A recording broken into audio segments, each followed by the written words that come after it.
कोई भी सपना साकार करने के लिए सबसे जरूरी है सही कोच का होना। चुनिए भूषण साइंस प्लस को और करें अपने फार्मा एंड नर्सिंग का सपना साकार। Download the app now.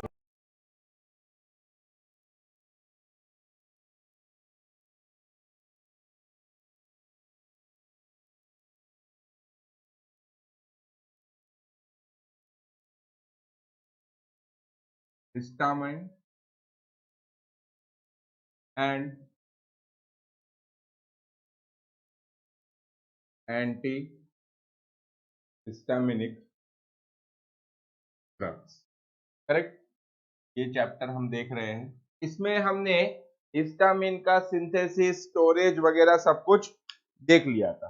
Correct, अब हम बात कर रहे हैं हिस्टामाइन रिसेप्टर्स। अब हम बात कर रहे हैं हिस्टामाइन रिसेप्टर्स। तो असल में देखा जाए तो किसी बुक में इसके 2 रिसेप्टर दिए हैं, किसी बुक में 3 रिसेप्टर दिए हैं, और इंटरनेट पे अगर देखोगे तो 4 रिसेप्टर रिपोर्टेड। ठीक है ना। तो हम लोग चारों के बारे में देख लेते हैं थोड़ा थोड़ा। ठीक है, अब देखो जैसे रिसेप्टर,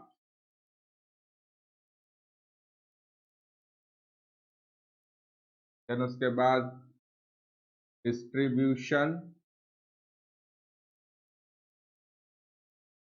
और उसके बाद post receptor mechanism.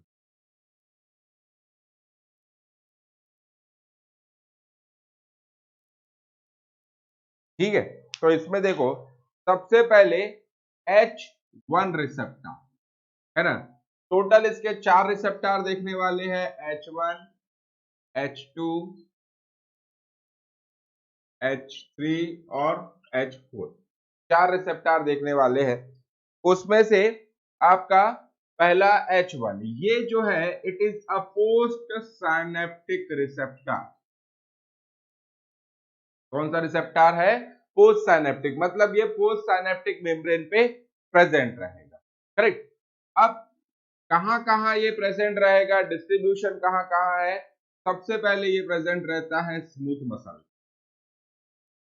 Correct, smooth muscle कहां कहां की बोल सकते हैं? तो intestine, bronchi, uterus, intestine, bronchi, uterus, इनके स्मूथ मसल पे ये प्रेजेंट रहेगा। सेकेंडली आप बोल सकते हैं कि ब्लड वेसल में ये प्रेजेंट रहेगा।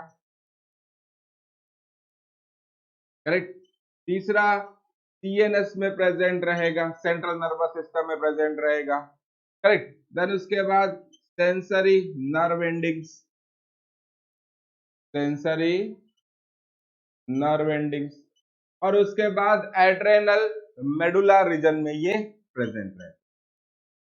कहां पर रहता है? एड्रेनल मेडुला, है ना।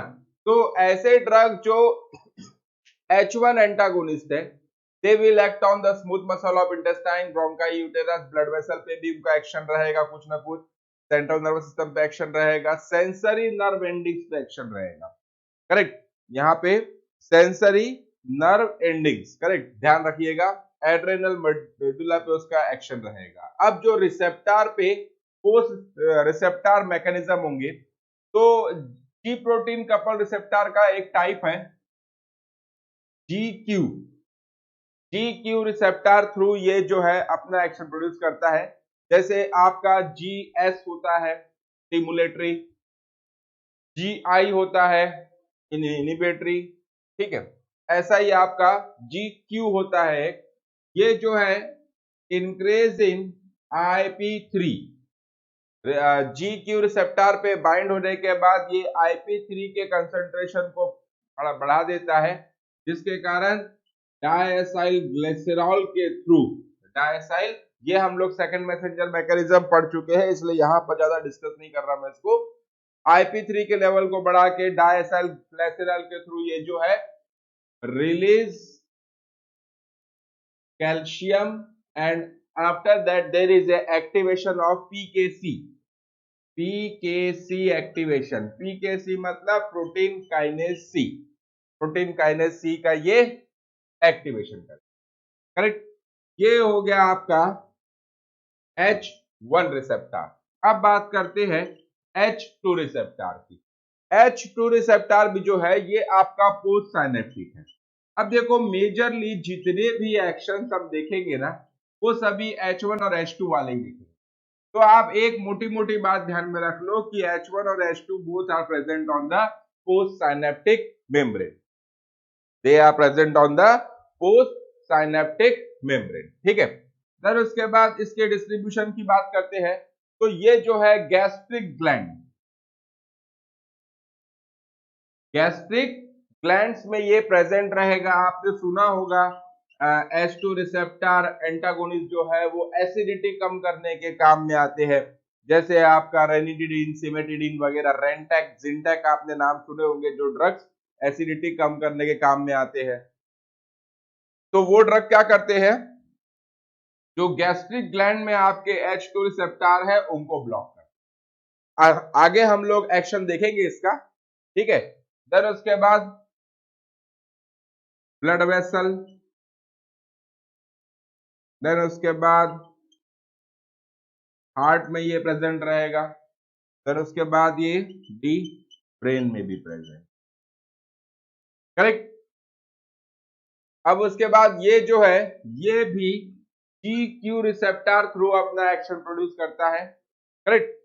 सेम बिल्कुल इसके जैसा, इंक्रीज इन IP3 कंसंट्रेशन, फिर डायसाइल glycerol through release of calcium and PKC activation, पूरा का पूरा सेम मैकेनिज्म है। तो post receptor mechanism H1 H2 के सेम है, they are located on the post synaptic membrane but the distribution is slightly different। यहाँ पे हम अगर कॉमन वाले मैच करना चाहे, कॉमन वाले अगर हम मैच करना चाहे तो आप देखो ब्लड वेसल यहाँ भी है, ब्लड वेसल यहाँ भी है, करेक्ट। यहाँ पे सेंट्रल नर्वस सिस्टम है, यहाँ पर ब्रेन, ठीक है ना। बाकी हार्ट में आपका H1 नहीं होता है, गैस्ट्रिक ग्लैंड्स में आपका H1 नहीं होता है, ठीक है। वहीं पर आप देखोगे तो जो स्मूथ मसल्स है वहां पर H2 नहीं है, एड्रेनल मेडुला में H2 नहीं है, ठीक है। तो ये दो मेजर जो रिसेप्टर है H1 और H2, इनके बारे में कुछ लाइनें हम परमानेंटली याद रखते हैं।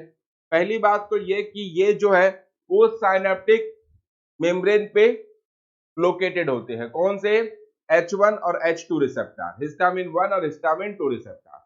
Second thing, they are having the same mechanism, they are acting through the GQ receptor, they are acting through the GQ receptor, है ना। और यहां पर उनका जो लोकेशन है वो थोड़ा सा अलग है, ठीक है। बाकी ब्लड वेसल में आपके दोनों के दोनों प्रेजेंट है, H1 भी प्रेजेंट है ब्लड वेसल में और H2 भी प्रेजेंट है ब्लड वेसल में। ये एक बात।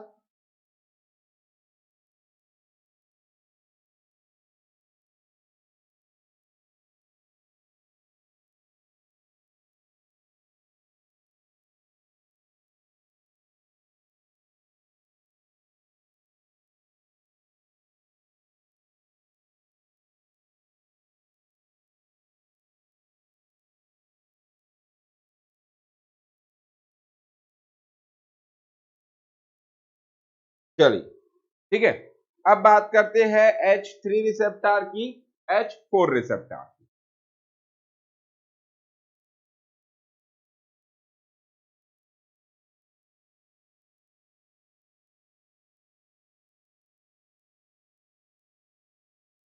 H3 और H4 जो है ना उनका इतना ज्यादा अभी तक के क्लिनिकल सिग्निफिकेंस जो है वो जस्टिफाई नहीं हुआ है। क्लिनिकल सिग्निफिकेंस मतलब कि H3 रिसेप्टर पे एक्ट करने वाले ड्रग्स या H4 रिसेप्टर पे एक्ट करने वाले ड्रग्स जो है वो किसी डिजीज को ट्रीट करने के काम आ रहे हैं, ऐसा अभी तक बहुत अच्छे से एस्टेब्लिश नहीं हुआ है, उस पर अभी काम चालू है, correct. H3 receptor, H3 receptor के बारे में एक बात अलग सी है, वो क्या है कि they are the presynaptic receptor, they are the presynaptic receptor, मतलब they are located on the presynaptic membrane, correct. Then उसके बाद they are located on the brain presynaptic membrane, correct. Then उसके बाद lungs, gastric mucosa, spleen, spleen, gastric mucosa, ठीक है ना। और तीसरा ब्लड वेसल।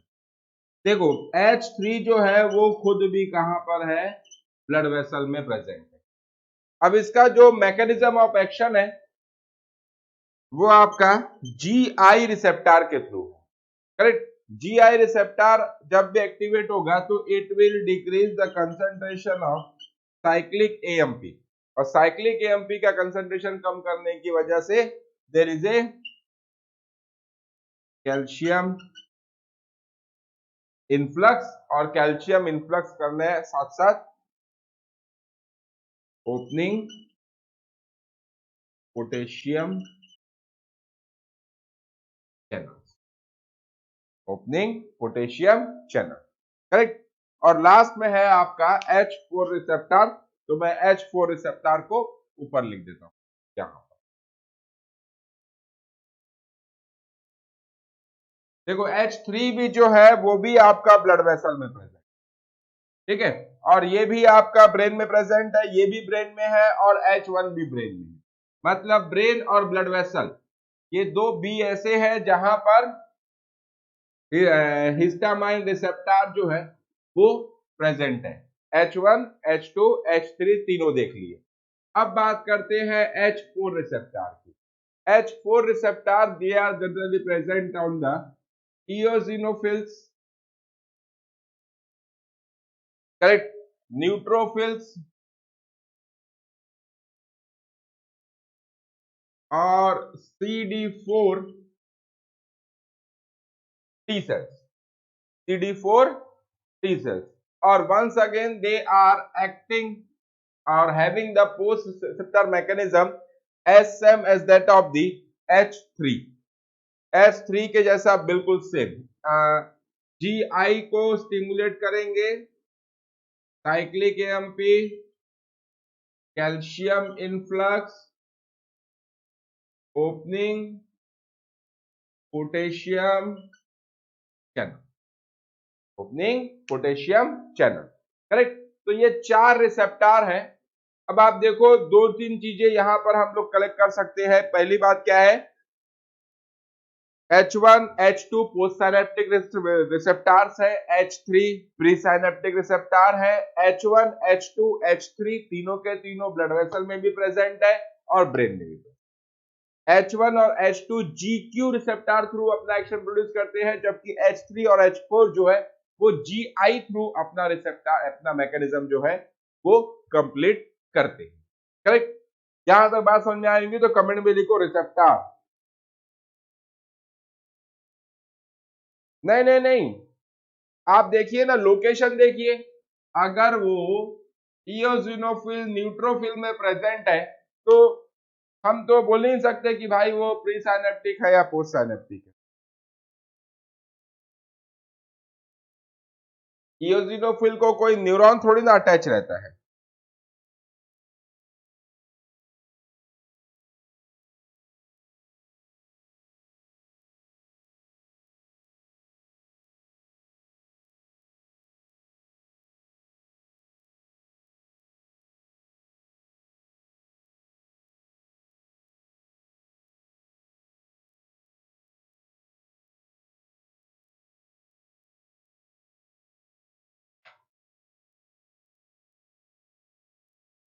ठीक है, देखिए अब आगे देखिए। अब अपन बात करते हैं हिस्टामाइन के फार्माकोलॉजिकल एक्शन की, हिस्टामाइन के pharmacological action, correct.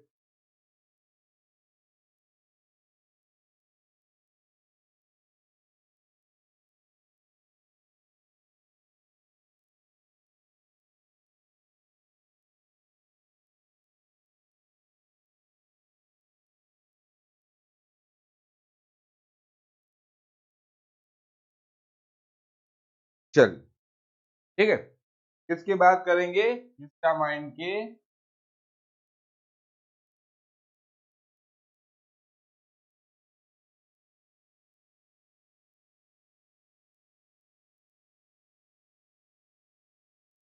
Pharmacological action की। देखो यहां पर देखो, सबसे पहले H1 मीडिएटेड फार्माकोलॉजिकल एक्शन देखें, उसके बाद हम H2 मीडिएटेड फार्माकोलॉजिकल एक्शन देखेंगे। H1 mediated pharmacological action, correct. Then उसके बाद देखेंगे H2 मीडिएटेड, करेक्ट। तो उसमें सबसे पहले आपका sensory nerve ending, sensory nerve endings जो है, मतलब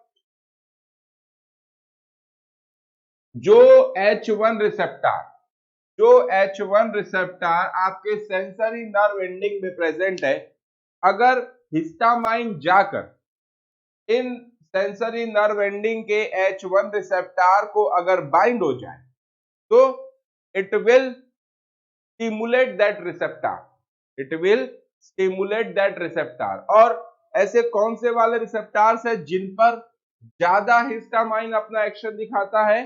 तो पेन और इचिंग, पेन और इचिंग ये मीडिएट करने वाले न्यूरॉन्स जो है, उनको ये नर्व एंडिंग जो है उनको ये हिस्टामाइन जो है ज्यादा स्टिमुलेट करता है।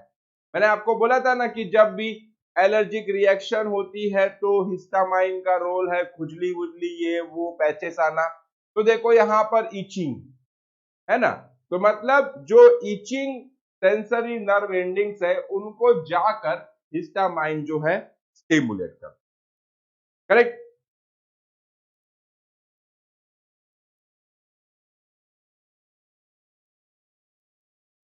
तो powerful stimulant on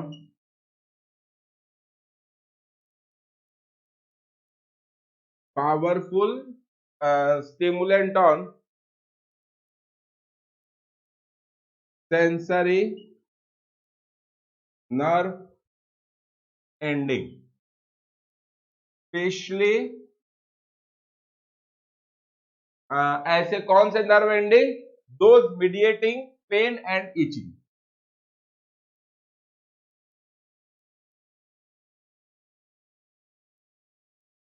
pen and itching, correct.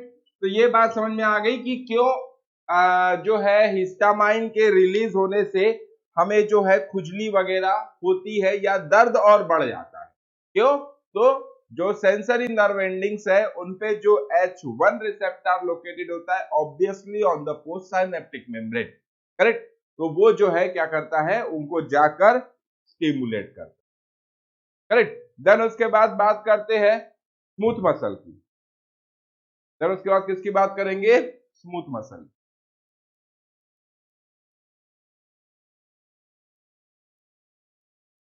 Smooth muscle.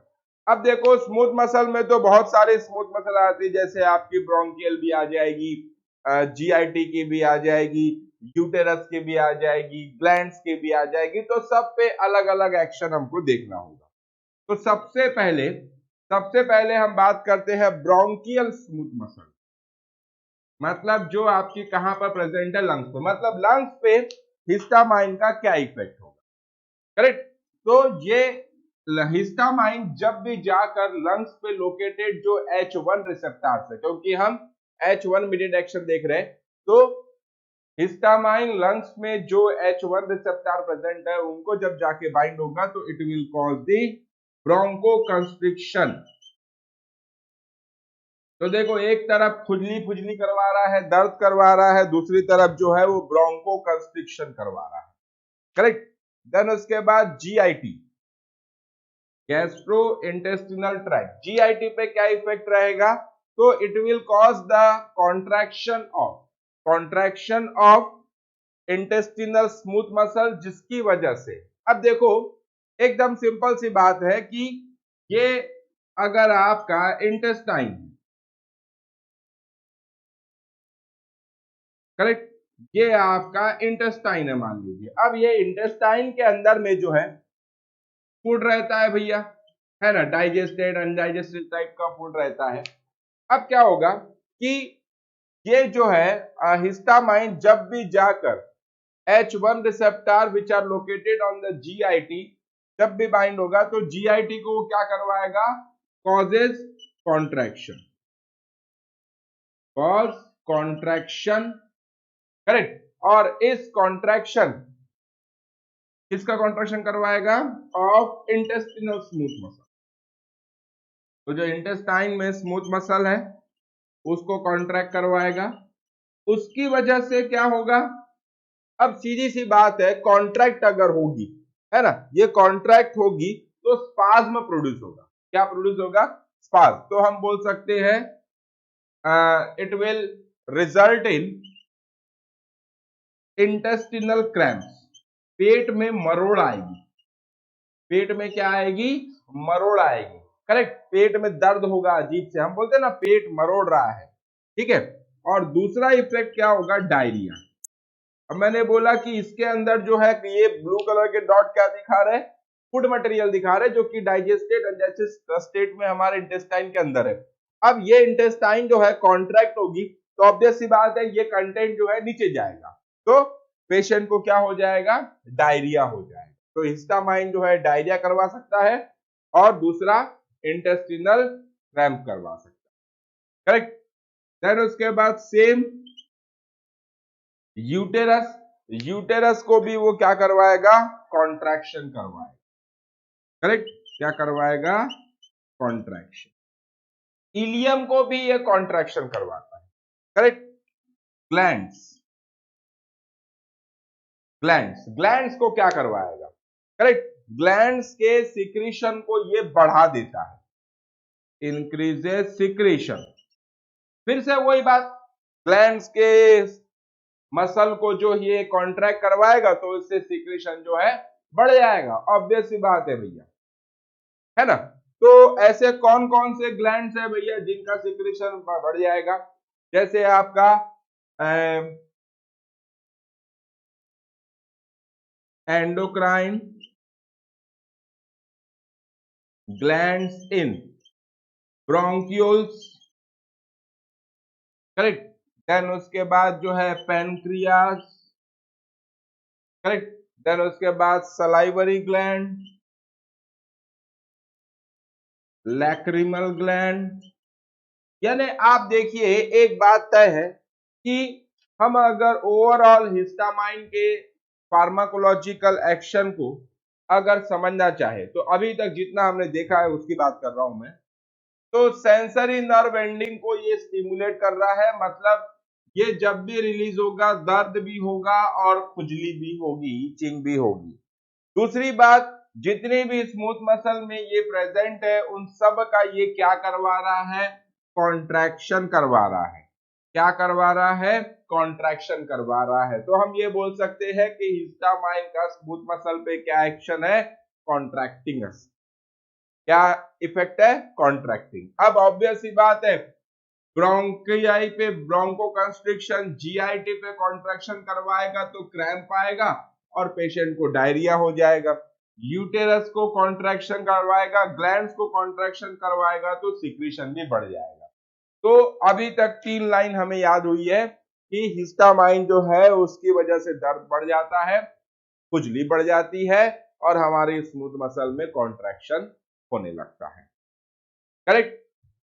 यहां तक बात समझ में आई। तो 3 चीजें आई, pain, itching and contraction. Comment में लिखो 3, ये 3 चीजें समझ आएंगे तो कमेंट में लिखो 3।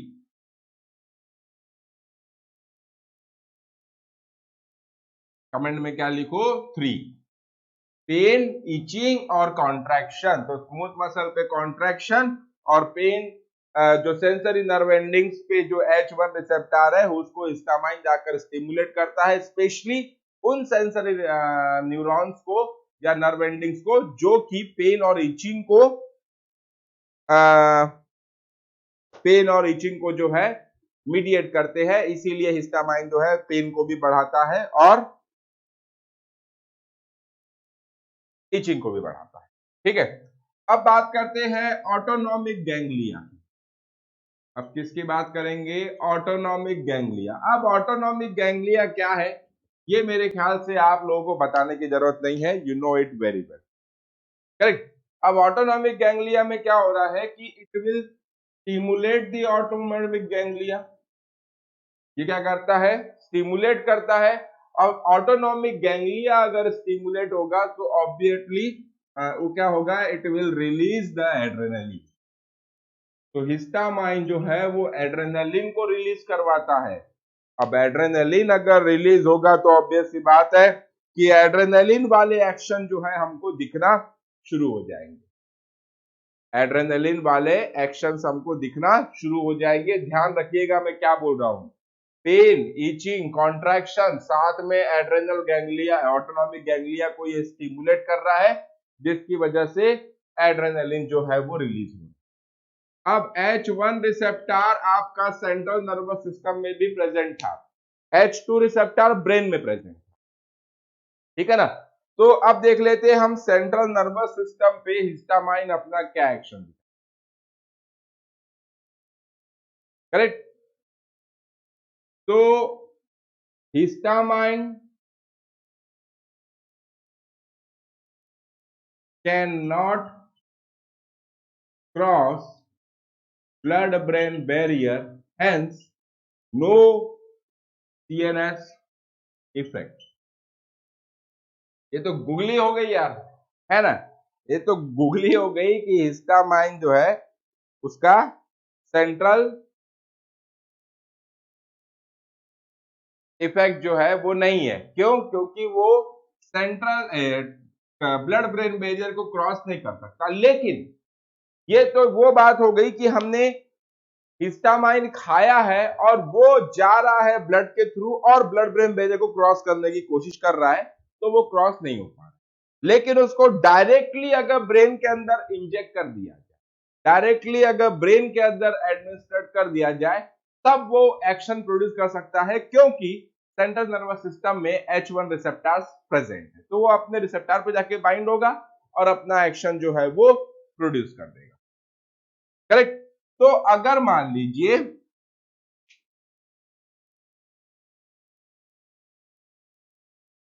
अगर इंट्रा सेरिब्रो वेंट्रिकुलर एडमिनिस्ट्रेशन अगर किया जाए, है ना। अब देखो यहां पर इंट्रा मतलब इनसाइड, सेरिब्रो मतलब कि ब्रेन, और वेंट्रिकुलर मतलब वेंट्रिकल्स में, करेक्ट। तो मेरे ख्याल से आप सभी को वेंट्रिकल का मीनिंग पता होगा, करेक्ट।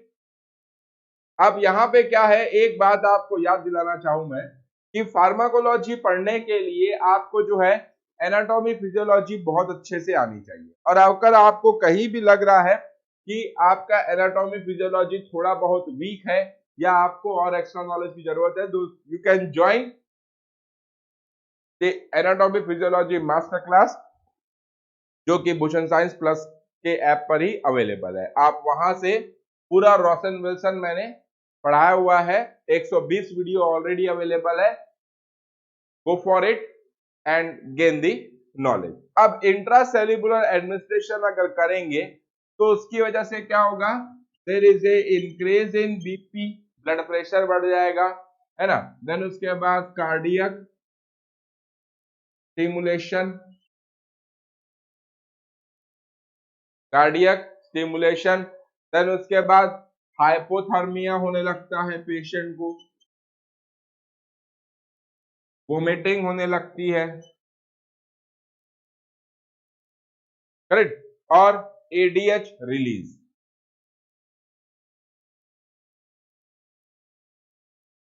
तो अब मुझे तो ये दो एक्शन काम के दिख रहे हैं, बाकी तो हाइपोथर्मिया है, वोमिटिंग है, तो जबरदस्ती उल्टी क्यों कराना।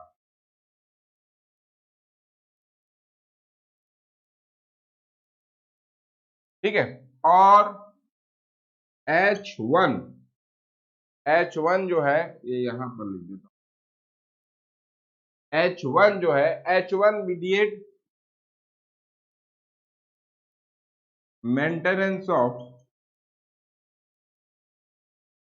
Wakefulness.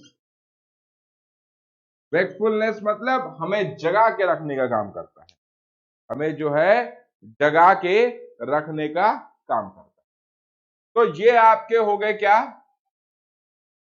H1 mediated pharmacological action. अब H2 mediated pharmacological action, correct.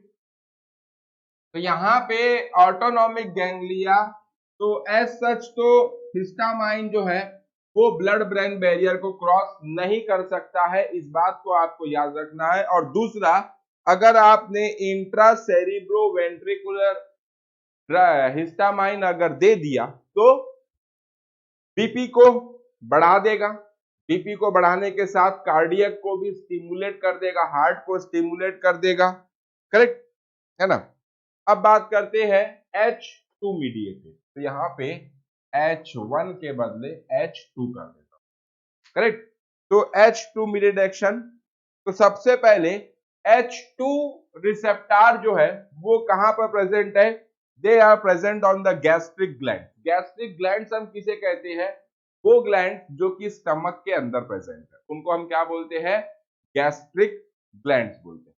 तो they are powerful stimulant of gastric gland, powerful stimulant of gastric gland, या आप बोल सकते हो powerful stimulant of gastric acid directly, correct. On activation of H2 receptor present on gastric cell, gastric cell पे जो H2 receptor present है उनको ये स्टिमुलेट करता है, जिसकी वजह से गैस्ट्रिक एसिड का सीक्रेशन बढ़ जाता है। इसका मतलब ये है कि हिस्टामाइन जब भी बॉडी में रिलीज होगा तो पहले तो वो पेन को बढ़ा देगा, दूसरा वो इचिंग कर देगा, तीसरा वो डायरिया कॉज कर सकता है, एब्डोमिनल क्रैम्प को क्रॉस कर सकता है, करेक्ट। देन उसके बाद जो है यूटेरस को कॉन्ट्रैक्शन करवा सकता है, सलाइवा सिक्रेशन बढ़ा देगा, आंसू ज्यादा निकलेंगे, लार ज्यादा निकलेगा, साथ साथ में जो है आपका एसिडिटी भी बढ़ा देगा। गैस्ट्रिक एसिड के सिक्रेशन को बढ़ा रहा है मतलब वो क्या करेगा, गैस्ट्रिक एसिड के सिक्रेशन को बढ़ा देगा। और ये वाला जो एक्शन है ये increase in cyclic AMP level की वजह से होता है, which ultimately increases the intracellular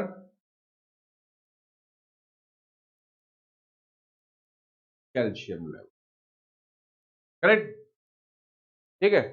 अब उसके बाद बात करते हैं H3 मीडिएटेड, H3 मीडिएटेड,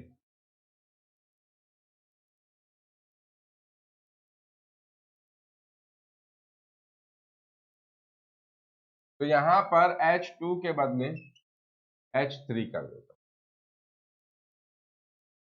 अब हम ये जानते हैं कि H1 और H2 जो है वो पोस्ट साइनेप्टिक रिसेप्टर्स है, लेकिन H3 जो है ये आपका प्री साइनेप्टिक रिसेप्टर, करेक्ट, लिखवाया था मैंने, प्री साइनेप्टिक रिसेप्टर है। तो यहां पर they are present on the CNS and ANS, CNS and ANS पे जो pre synaptic H3 receptor present है उनका काम क्या है कि they act as a feedback inhibitor, act as a feedback inhibitor of histamine release, correct, histamine release, साथ में जो है नॉर एपिनेफ्रिन एंड ACH। तो H3 रिसेप्टर जो है, H3 receptor they are feedback inhibitors, they are feedback inhibitors, correct है ना। मतलब ये जो है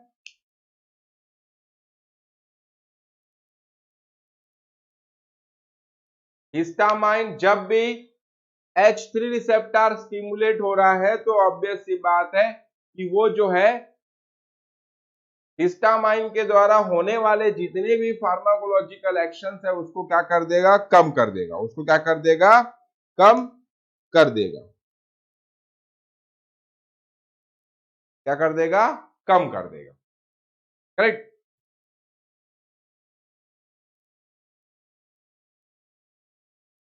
दूसरा, अगर मान लीजिए कि हिस्टामाइन हिस्टामाइन अगर जाकर H3 रिसेप्टर को एक्टिवेट भी कर देगा, है ना, एक्टिवेट अगर कर देगा तो क्या होगा, it will inhibit the gastric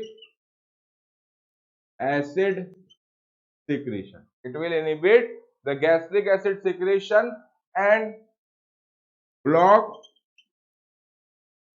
inflammatory processes. Inflammatory processes. Correct, यहां तक बात समझ में आ गई। तो H3 रिसेप्टर जो है वो हम अगर ओवरऑल समझे तो H3 रिसेप्टर जो है वो हिस्टामाइन के एक्शन को रोक रहा है, करेक्ट, हिस्टामाइन के एक्शन को रोक रहा है, कौन, H3 रिसेप्टर, करेक्ट। हाँ कुलदीप, बताता हूं आपका आंसर, ठीक है। अब देखो ये हो गया H3 मीडिएटेड फार्माकोलॉजिकल एक्शन, ठीक है। अब बात करते हैं H1 and H2 mediated pharmacological action.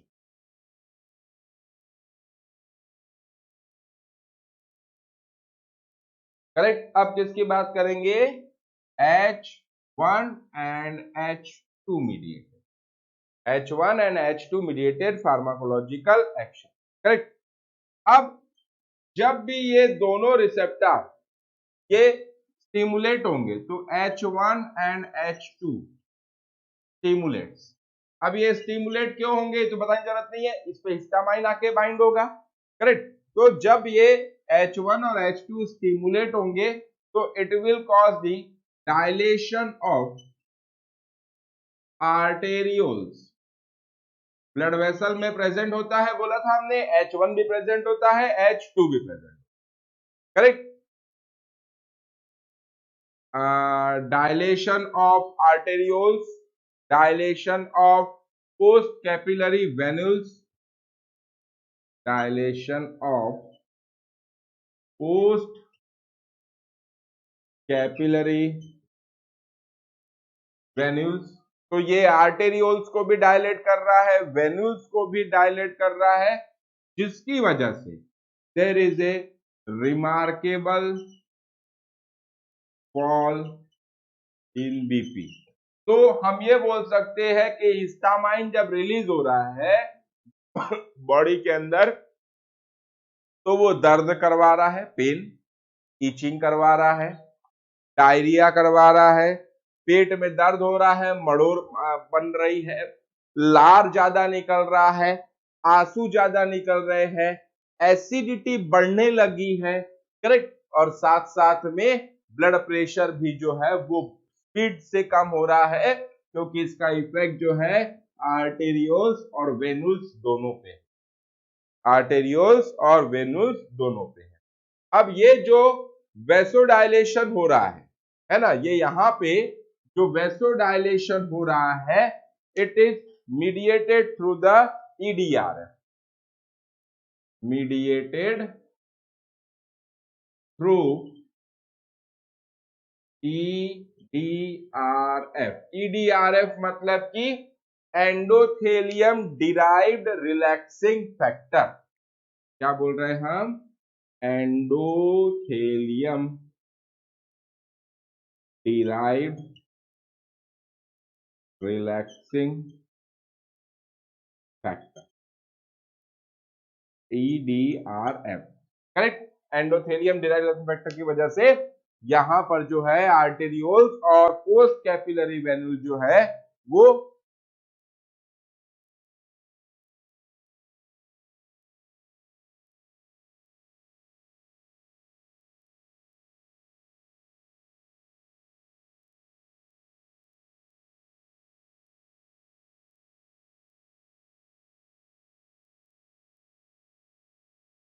ठीक है। अब हिस्टामाइन जो है, यहां तक बात समझ में आ गई हमको। अब देखो बहुत इंपॉर्टेंट, जिसके ऊपर जनरली हर कंपेटिटिव एग्जाम या आपको प्रैक्टिस के टाइम पे भी ये बहुत काम आएगा, कि अगर मान लीजिए हिस्टामाइन को इंजेक्ट कर दिया जाए इंट्राडर्मली, है ना, हिस्टामाइन इंजेक्टेड इंट्राडर्मली, स्किन के नीचे, है ना, इंट्राडर्मल इंजेक्शन अगर दे दिया जाए तो यहां पे क्या मिलेगा, एक ट्रिपल रिस्पॉन्स मिलेगा। क्या मिलेगा, ट्रिपल रिस्पॉन्स मिलेगा। अब ये ट्रिपल रिस्पॉन्स कब मिल रहा है, इस बात को ध्यान रखना है कि इंट्राडर्मली इंजेक्ट करने के बाद ही जो है ट्रिपल रिस्पॉन्स मिलेगा। हिस्टामाइन को इंट्राडर्मली इंजेक्ट करने के बाद ही ट्रिपल रिस्पॉन्स मिलेगा, करेक्ट। कौन कौन से 3 रिस्पॉन्स, तो फ्लश, है ना, फ्लश के बाद व्हील, व्हील के बाद flare, flush, flare and wheal, ये 3 चीजें देखने को मिलेगी।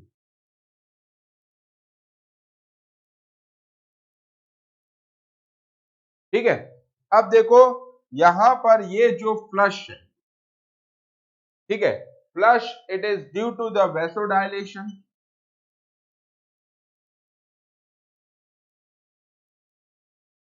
फ्लश जो है ड्यू टू वेसोडाइलेशन, है ना। देन उसके बाद will will due to exudation of fluid from the capillaries,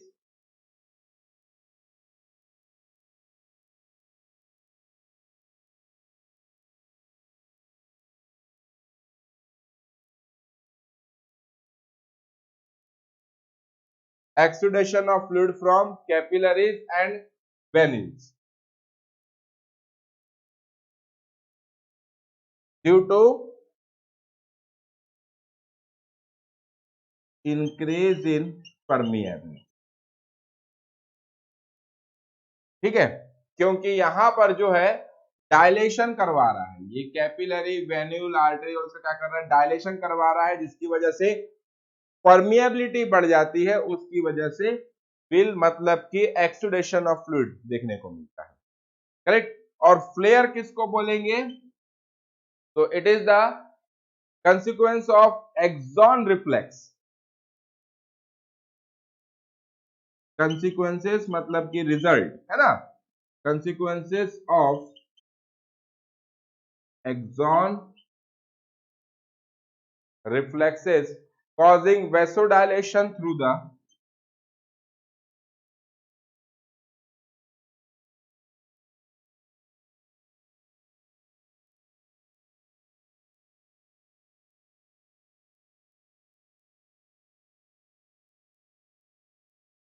release of vasodilatory neurotransmitter, correct. तो ये इंट्राडर्मल इंजेक्शन अगर आप देते हैं तो जो है आपको ये देखने को मिलेगा ट्रिपल रिस्पॉन्स।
ठीक है।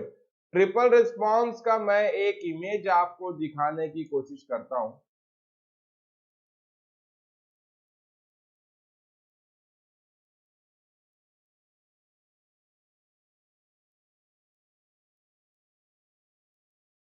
से आपको थोड़ा सा ट्रिपल रिस्पॉन्स और अच्छे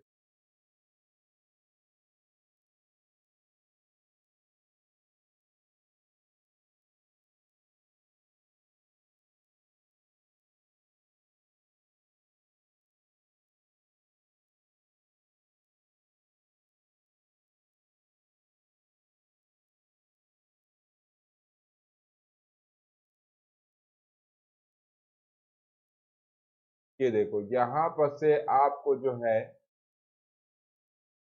ट्रिपल रिस्पॉन्स बहुत अच्छे से समझ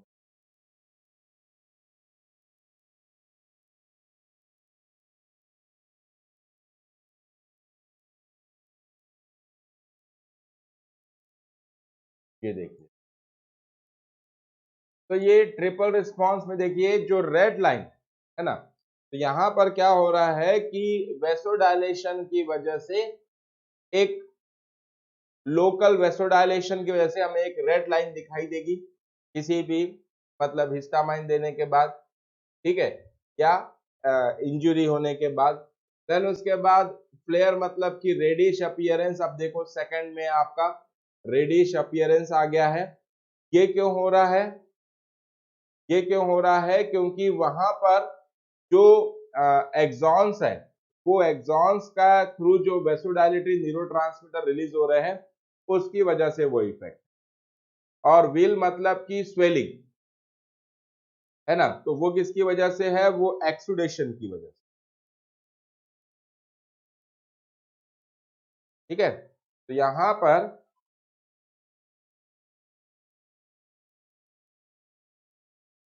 ओवरऑल अगर मैं एक छोटा सा पिक्चर बनाऊं तो आपको मैं ऐसे समझा सकता हूं कि भाई ट्रिपल रिस्पॉन्स की अगर बात की जाए तो सबसे अंदर रहेगा फ्लश, सबसे अंदर फ्लश, करेक्ट। उसके बाद उसके सराउंडिंग में देखने को मिलेगा आपको क्या? व्हील। और आउटर में आपको क्या देखने को मिलेगा? फ्लेयर।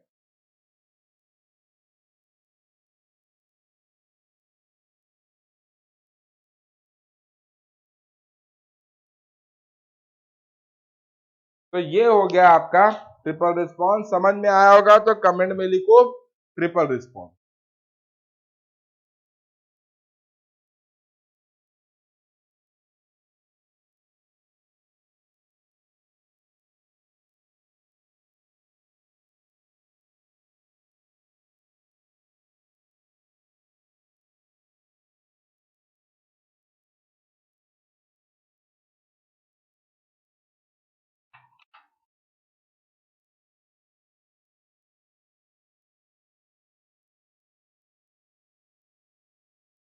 Triple response, correct. चलिए ठीक है, तो ये कब आएगा? ये इंट्राडर्मल इंजेक्शन देने के बाद ही आए, करेक्ट। अब देखो हम बात करते हैं कार्डियोवास्कुलर सिस्टम पे इसके इफेक्ट। अब कार्डियोवास्कुलर सिस्टम कुलदीप ने काफी देर से पूछा था, लेकिन मैं उसको लास्ट में लिया क्योंकि उसका इफेक्ट जो है वो थोड़ा सा उल्टा पुल्टा है। देखो ब्लड वेसल पे क्या इफेक्ट है भाई?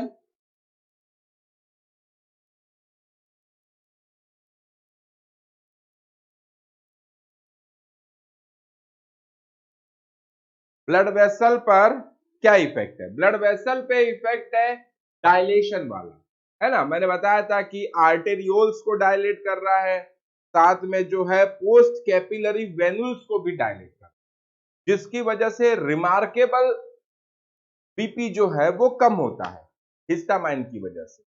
तो इसके हिसाब से अगर देखा जाए तो कार्डियोवास्कुलर सिस्टम पे इफेक्ट जो है ना, जो एक्चुअल इफेक्ट है वो क्या है? पॉजिटिव क्रोनोट्रॉपिक इफेक्ट,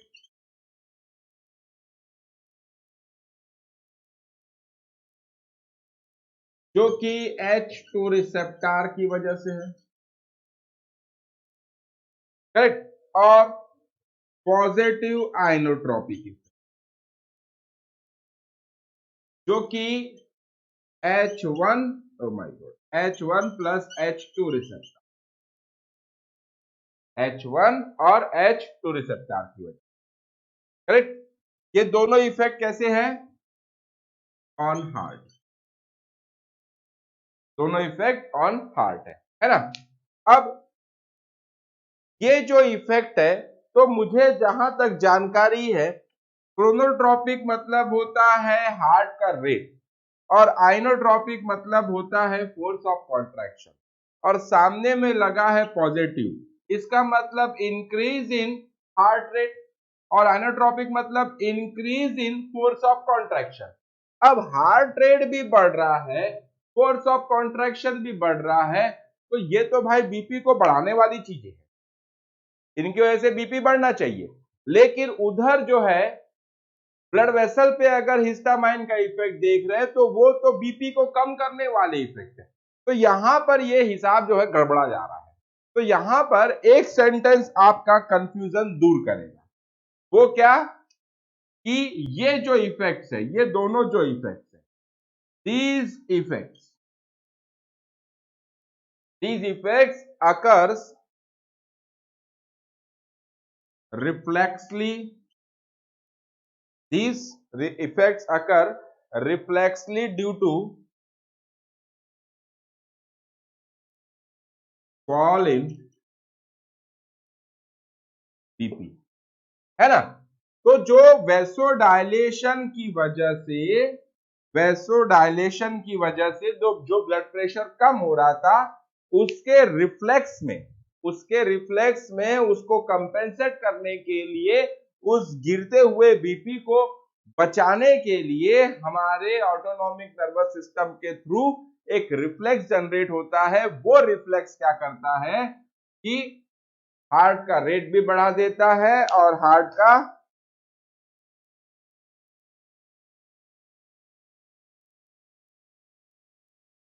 का जो है फोर्स ऑफ कॉन्ट्रैक्शन भी बढ़ा देगा, करेक्ट। यहां तक बात क्लियर हो गई?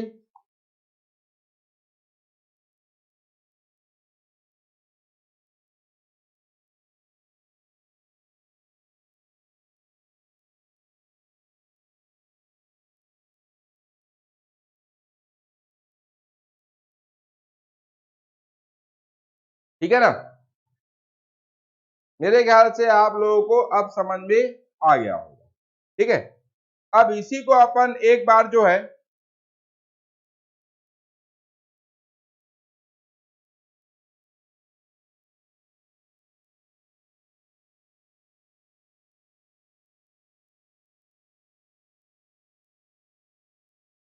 एक बार जो है इसको समराइज कर लेते हैं फार्माकोलॉजिकल, ठीक है। अब मेरे ख्याल से आप लोगों को क्लियर हो गया। तो ये रिफ्लेक्स की वजह से फोर्स ऑफ कॉन्ट्रैक्शन जो है वो बढ़ता है, कंफ्यूज मत होना, इसलिए इसको लास्ट में लिया मैंने।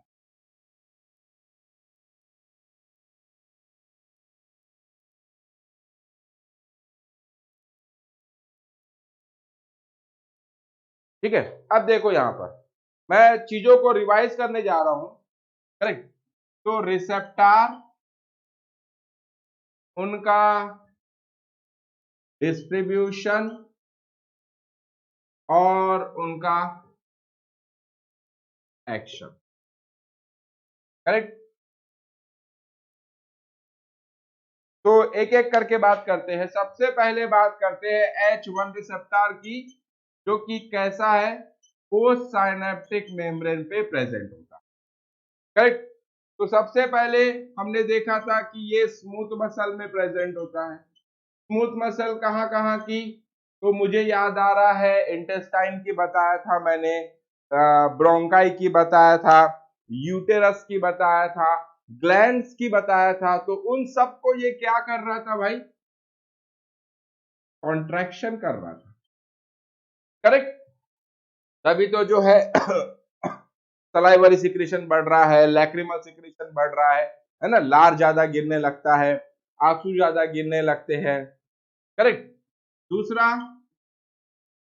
ब्लड वेसल, ब्लड वेसल पे क्या एक्शन है, बताए थे सर आपने कि ये जो है आर्टेरियोल्स को डायलेट कर देता है, साथ में पोस्ट कैपिलरी वेनुल्स को भी डायलेट करता है, तो डायलेशन, ब्लड वेसल पे क्या इफेक्ट है, डायलेशन, करेक्ट। सीएनएस पे क्या इफेक्ट है, कोई इफेक्ट नहीं है, क्योंकि ये ब्लड ब्रेन बैरियर को क्रॉस नहीं कर सकता है, कोई इफेक्ट नहीं है, not correct. Sensory nerve endings, sensory nerve ending, PNS वाली, इस पे क्या इफेक्ट है सर, ये स्टिमुलेट करती है, तभी तो हिस्टामाइन जो है ये पेन को भी बढ़ाता है और इचिंग भी कॉज करता है, करेक्ट। देन उसके बाद एड्रेनल मेडुला, एड्रेनल मेडुला पे क्या इफेक्ट है, एड्रेनल मेडुला को तो स्टिमुलेट करता है, साथ में जो है एड्रेनलिन का रिलीज बढ़ाता था, तो रिलीज ऑफ कैटेकोलामेंस बोल सकता हूं मैं, रिलीज ऑफ कैटेकोलामेंस, ये हो गया आपका H1 रिसेप्टर। अब H2 रिसेप्टर फिर से ये पोस्ट साइनेप्टिक मेम्ब्रेन पे लोकेटेड होता है, करेक्ट। अब इसको देखते हैं, अब जैसे सबसे पहले ये प्रेजेंट है गैस्ट्रिक ग्लैंड में, गैस्ट्रिक ग्लैंड में प्रेजेंट है, तो ऑब्वियस सी बात है H2 रिसेप्टर जब भी स्टिमुलेट होगा तो वो क्या करेगा, गैस्ट्रिक एसिड सिक्रीशन को बढ़ा देता है, करेक्ट। तो इंक्रीज इन एसिड सिक्रीशन, तो हम ये बोल सकते हैं कि एसिडिटी भी बढ़ने लगेगी, करेक्ट। बी ब्लड वेसल पे, तो H1 और H2 दोनों का सेम इफेक्ट है, क्या है, डायल्यूशन, ठीक है। हार्ट, अभी बताया था पॉजिटिव आइनोट्रोपिक और positive chronotropic effect,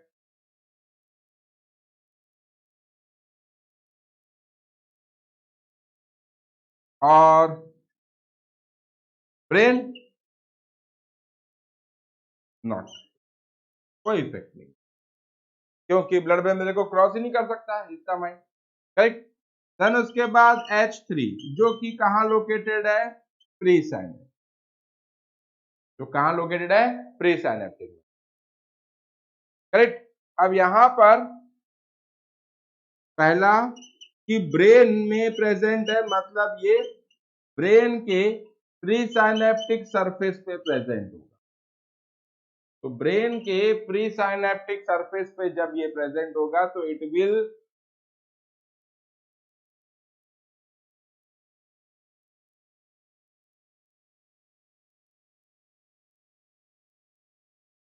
decrease in release of ACH, norepinephrine and histamine, बताया था मैंने, है कि नहीं। और वैसा ही आपका जो लंग्स, स्प्लीन और गैस्ट्रिक म्यूकोसा में है, लंग्स, स्प्लीन, गैस्ट्रिक, म्यूकोसा, इस पर भी सेम इफेक्ट होगा। अब बच गया आपका ब्लड वेसल, तो ब्लड वेसल पे जो है H3 रिसेप्टर जो प्रेजेंट है वो अगर स्टिमुलेट होंगे तो उनका भी क्या होगा, डायलेशन, उनका भी क्या होगा, डायलेशन ही होना है, करेक्ट। तो मेरे ख्याल से आप लोग हिस्टामाइन के एक्शन को समझ चुके होंगे, अगर हिस्टामाइन के एक्शन को समझ गए हो तो कमेंट में लिखो हिस्टामाइन, कमेंट में क्या लिखो, हिस्टामाइन।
अरे H3 रिसेप्टर जो लंग्स, स्प्लीन और गैस्ट्रिक म्यूकोसा में प्रेजेंट है ना, तो क्योंकि H3 जो है वो प्री साइनेप्टिक मेम्ब्रेन रिसेप्टर है। अब जो प्री साइनेप्टिक या जो साइनेप्स आपका स्प्लीन, लंग्स, गैस्ट्रिक म्यूकोसा में प्रेजेंट है, वो जो साइनेप्स में जो H3 रिसेप्टर प्रेजेंट है वो जब स्टिमुलेट होगा तो वो प्री साइनेप्टिक मेम्ब्रेन से रिलीज होने वाला ACH, नॉरएपिनेफ्रिन और हिस्टामाइन को कम कर देगा।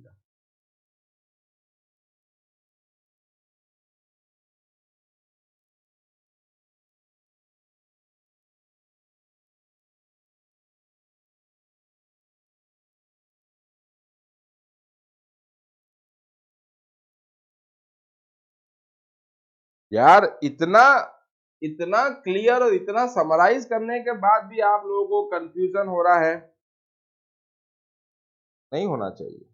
चलिए कोई बात नहीं, कंफ्यूजन जो है वो हमेशा फर्स्ट स्टेज है सक्सेस की। कंफ्यूजन होना चाहिए। कंफ्यूजन 3 स्टेज होती है किसी भी सब्जेक्ट को महारत हासिल करने की, है ना। पहला स्टेज वो होता है जब हमें सब्जेक्ट समझ में ही नहीं आता, सब ऊपर से जा रहा है, करेक्ट। उस टाइम पे बहुत ज्यादा मेहनत की जरूरत होती है। फिर जब वो बच्चा बहुत ज्यादा मेहनत करता है तब एक स्टेज वो आती है जब उसको समझ में आने लगता है लेकिन साथ में बहुत सारा कंफ्यूजन होने लगता है। ये एक मिडिल स्टेज होती है किसी भी सब्जेक्ट को समझने की जब हम कोशिश करते हैं तब। और ये जो कंफ्यूजन वाली स्टेज है उससे पार करने के लिए उसको थोड़ी सी और स्टडी करनी होती है समराइज वे में, करेक्ट। पहले स्टेज में जो है डिटेल स्टडी की जरूरत है।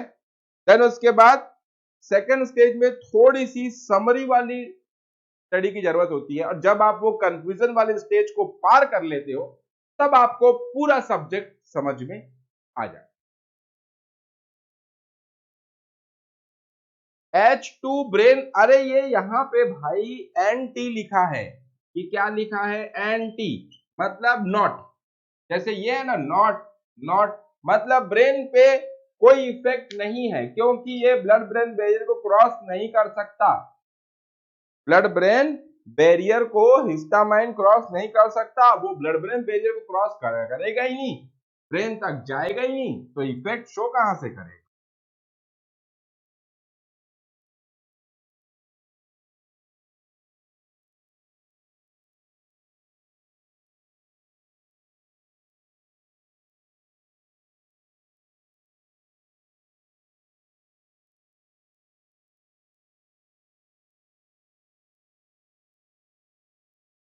चलिए ठीक है, अब बात करते हैं हिस्टामाइन एंटागोनिस्ट यानी एंटी हिस्टामाइन।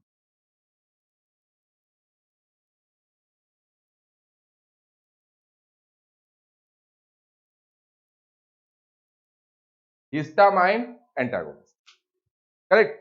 अब जो हिस्टामाइन जो है हमारे बॉडी के अंदर में रिलीज होता है, हमारे बॉडी के अंदर जो हिस्टामाइन रिलीज होता है it will reduce, it can be reduce, हम उसको कम कर सकते हैं जो हमारे बॉडी में हिस्टामाइन रिलीज हो रहा है। क्योंकि हमने देख लिया कि हिस्टामाइन जब रिलीज होगा तो खुजली बुजली होगी, वेसोडाइलेशन होगा, ब्लड प्रेशर कम होने लगेगा, करेक्ट, बहुत सारा लार गिरने लगेगा, आंसू, तो ये सब जो है बड़े खराब से काम हो रहे हैं, मजा नहीं आ रहा है इसमें, है ना। तो हम ये चाहेंगे कि हमारा जो हिस्टामाइन जब भी रिलीज हो रहा है तो वो कम हो। अब ये हिस्टामाइन रिलीज कब होगा, तो रिलीज ऑफ हिस्टामाइन आपको बताया था दो चीजों से, एक तो इम्यूनोलॉजिकल रिलीज और दूसरा केमिकल रिलीज बताया था। इम्यूनोलॉजिकल रिलीज में कोई फॉरेन पार्टिकल, कोई एंटीजन आकर अगर इम्यून सिस्टम को स्टिमुलेट कर रहा है और वो जो है मास सेल में डीग्रेनुलेशन अगर करता है तो उसकी वजह से हिस्टामाइन रिलीज होगा। मतलब कोई फॉरेन पार्टिकल, कोई एंटीजन अगर हमारे बॉडी के अंदर आके एलर्जिक रिएक्शन प्रोड्यूस करेगा तब हमारे बॉडी में हिस्टामाइन प्रोड्यूस होगा। और हिस्टामाइन प्रोड्यूस होगा तो एलर्जिक रिएक्शन होने लगेगी। तो अब एलर्जिक रिएक्शन को आप कनेक्ट कर पा रहे होंगे हिस्टामाइन से कि भाई रेड पैचेस बन रहे हैं, करेक्ट, वेसोडाइलेशन हो रहा है, ब्लड प्रेशर कम हो रहा है, आंसू गिर रहे हैं, लार गिर रहा है, पेट में मरोड़ आ रही है, पेशेंट को डायरिया हो रहा है। देखो कितनी सारी चीजें हो रही हिस्टामाइन की वजह से। तो हमको ये हिस्टामाइन रिलीज जो है वो कम करना है। हिस्टामाइन रिलीज क्या करना है? कम करना है, करेक्ट। अब कम करना है तो हम कैसे कम कर सकते हैं? तो can be reduced by 3 ways. 3 तरीकों से हम ये हिस्टामाइन के रिलीज को कम कर सकते हैं, करेक्ट। पहला, release inhibitor, correct, release inhibitor. दूसरा जो है, या तो उसका रिलीज ही बंद करा दो, करेक्ट, या तो फिर फिजियोलॉजिकल एंटागोनिस्ट। मतलब ये ऐसे एजेंट्स रहेंगे जो कि उसके फार्माकोलॉजिकल एक्शन को रिवर्ट करेंगे। जैसे वेसोडाइलेशन हो रहा है तो वो वेसोकंस्ट्रिक्शन कर देंगे, वो सलाइवेशन को बढ़ा रहा है हिस्टामाइन, तो ये ड्रग क्या करेंगे? सलाइवेशन को कम करेंगे। मतलब कि फिजियोलॉजिकल एंटागोनिस्ट, मतलब कि फंक्शन को अपोज करेंगे, फंक्शन को रिवर्ट करेंगे, करेक्ट। और हिस्टामाइन रिसेप्टर एंटागोनिस्ट, है ना। ये तो आपको समझ में आ गया होगा कि हिस्टामाइन रिसेप्टर को जाके ब्लॉक करने वाला। तो पहली बात तो या तो रिलीज ही कम कर दो, दूसरा या तो उसके फंक्शन को एंटागोनिस्ट दे दो, और तीसरा हिस्टामाइन रिसेप्टर को ही ब्लॉक कर दो, करेक्ट। तो ये 3 तरीकों से हम लोग हिस्टामाइन के एक्शन को रोक सकते हैं। अब ये जो पूरी एक्शंस है ये हम लोग कल देखेंगे, ठीक है। समझ में आया होगा आज का क्लास? तो थंब दिखाना।